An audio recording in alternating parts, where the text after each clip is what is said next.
Do you ever do a lot of work on a video and it sounds great and then you upload it to YouTube and it sounds quiet? Like for some reason YouTube made it quieter? Well, that's a real thing. YouTube runs a loudness normalization on video. If it thinks it's too loud or too much going on, it actually makes it quieter. And I'm going to tell you how to get around that, how to make it sound good. And that happens a lot when you have big epic productions like I did in this video here, where you have lots of big epic music and sound effects and voice tracks and everything, and it just sounds like a big Hollywood production. That's when that usually happens. When you're doing normal talking head and it's just a person talking and you have just a light music in the background and maybe the occasional effect, it's not an issue. Normally what I do, just so you know, my general rule is always keep it at -3 dB. First thing I do when I create a video is I create a voice track that has already got multi-band compression on it, set to -3 dB. That's these first two tracks here, and it sounds great and everything. With probably what's the world's smallest 1-inch sensor. Okay, and then I put a little bit of music in the background on some of this. And look at the background, it's nice and soft. Okay, I got music going there, and as I'm doing these videos, I check my level meters here and make sure that it kind of stays around -3. So for a little tiny pocket camera, you do get a tastefully soft background. Nice. So you see that? It's always, I try to keep it always around -3 dB. I adjust my levels right here. I'm adjusting my levels to keep it around -3 dB. Just rough. It doesn't have to be exactly, just close enough. And then, and then when I'm done editing, I take this whole mess and I mix all the audio tracks down to one audio track. Now, there's different ways to do it. You can go to audio board and stuff like that, but I don't do that. You could go select all or whatever and then go group. I don't do that because you can run into trouble doing that with certain complications. It takes you down a rabbit hole that you just can't get out of sometimes. I don't do that.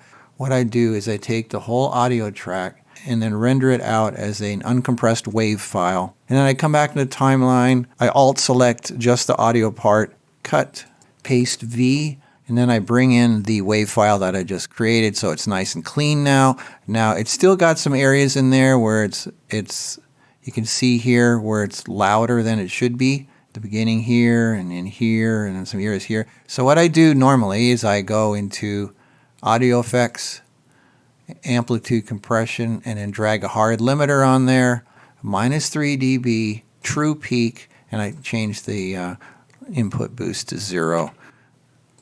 Okay, so now that keeps the whole thing, no matter what's happening, it's going to keep it at -3 dB. So let's do that. Let's do some vlogs. Okay, so that, and it just keeps it nice and steady. Normally that works. Normally that is exactly what I need, and everything's fine, and it sounds great, no big deal. But when you're doing a big epic production like I did here, that's when you start running into trouble. When you have...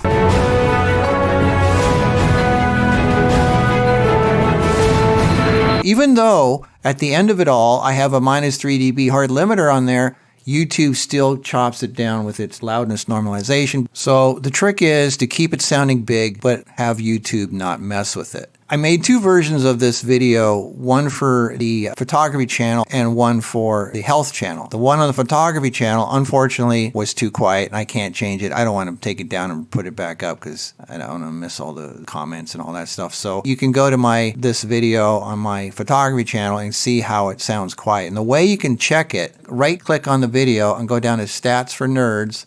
And you can see here under volume normalized, it says 100/69%. That means YouTube took it down from 100 to 69%. So it's only playing at 69% of what it could be. And that's why it sounds quieter.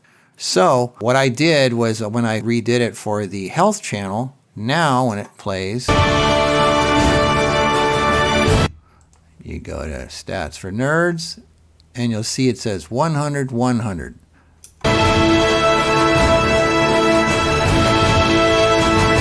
Okay, so now we're good. This is where we should be. So how do you get to that? As you're making your video, adjust your levels. Keep it at around, if you can, around -3. See, it didn't even go over -3, but yet YouTube is lowering it. According to your level meter, you're fine. But it's the perceived loudness that YouTube is messing with. So do your edit, keep it at -3, and then when you're done, do the same thing. Select all your audio tracks, mix it down to one track, and then bring it into your timeline here, and you can see there's still peaks and valleys.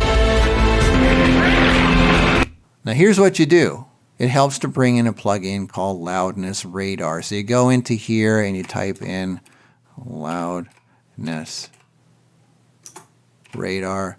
There it is, okay, and you bring it in and you drag it into your audio track and you get something that looks like this. And what this does, it shows you a level called LUFs. This is what YouTube bases its reduction on. It wants you to have your video at minus 14 LUFs. Okay, that's the perceived loudness that it wants to keep it at. So this is your radar. This doesn't actually change anything. It's just a monitor. It tells you what your levels are at. Enjoyed this video? So instead of watching this level It's here, probably 120 so instead of watching this level, watch this thing. degrees right now out here in Palm Springs. Thank you, Mr. Air. All right, you see the yellow area? That's going over 14. The green area, this circle here, the green area is where you want to be. And you'll notice up here, minus 14, you don't want to go too long beyond minus 14.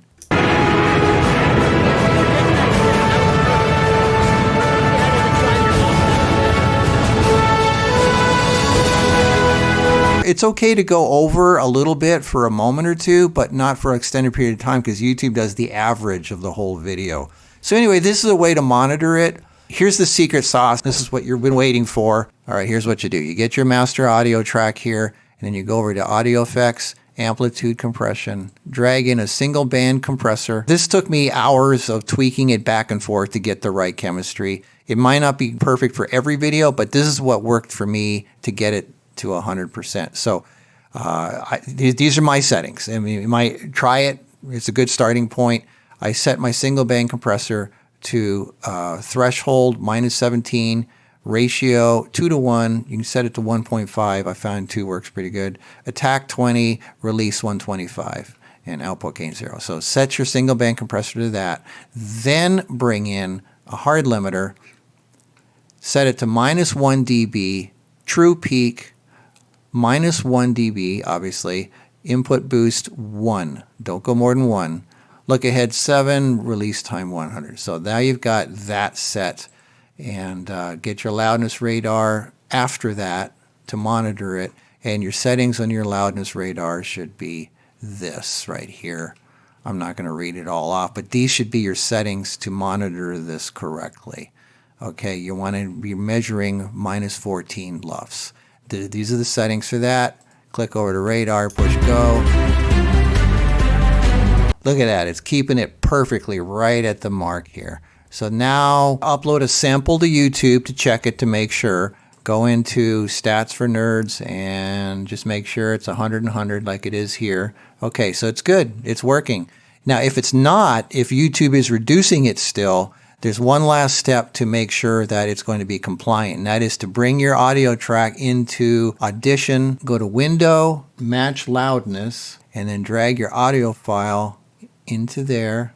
You set it to ITU RBS 1773 loudness, okay. Target loudness minus 14, tolerance 0.5, max true peak level minus 1, look ahead 12, release 200, and then push run. And it'll do its little thing.